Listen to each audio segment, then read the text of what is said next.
এই মাদ্রাসাকে পুনর্জীবিত করার জন্য পাগড়ি আছে, পাঞ্জাবি আছে, লম্বা নামাজ পড়ে না, এই মাদ্রাসার অবস্থা হয়েছে, এই মাদ্রাসার অবস্থা হয়েছে। এই জন্য এই মাদ্রাসাকে জিন্দা করা, যে সমস্ত বুজুর্গ এই মাদ্রাসার খুঁটি কেড়ে নিচ্ছে, ওনাদের কি আশা ছিল যে আমরা মারা যাব, এই মাদ্রাসাগুলো চলবে, সব আল্লাহ আজাদ থেকে আমরা বাঁচে থাকবো। আমরা পাবলিক 1 টাকা 2 টাকা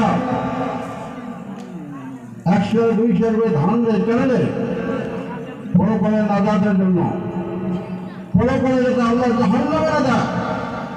কিন্তু আজকে দেখা যায় চালা হয় মাদ্রাসা পড়া নাই, মাদ্রাসার ছাত্র নাই।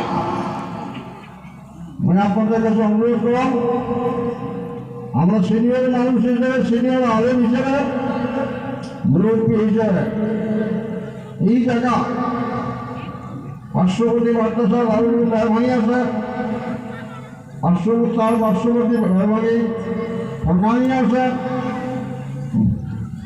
মাদ্রাসা পূর্ণরূপ দেওয়ার জন্য ছাত্র দেন এবং ওস্তাদগুলার কেয়ার করে লক্ষ্য দেন যে ওস্তাদ খালি কালেকশন করবে না, পড়া পারবে, এটা লক্ষ্য দেওয়ার ব্যাপার।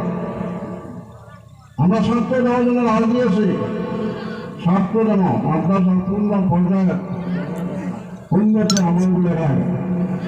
কথাটা অনেকের ভালো লাগবে, অনেকগুলো বেয়া লাগবে। টিচার মিটার আসলে মানুষ ঠিক হয় না, টিচার মিটার আসলে মানুষ ঠিক হয় না।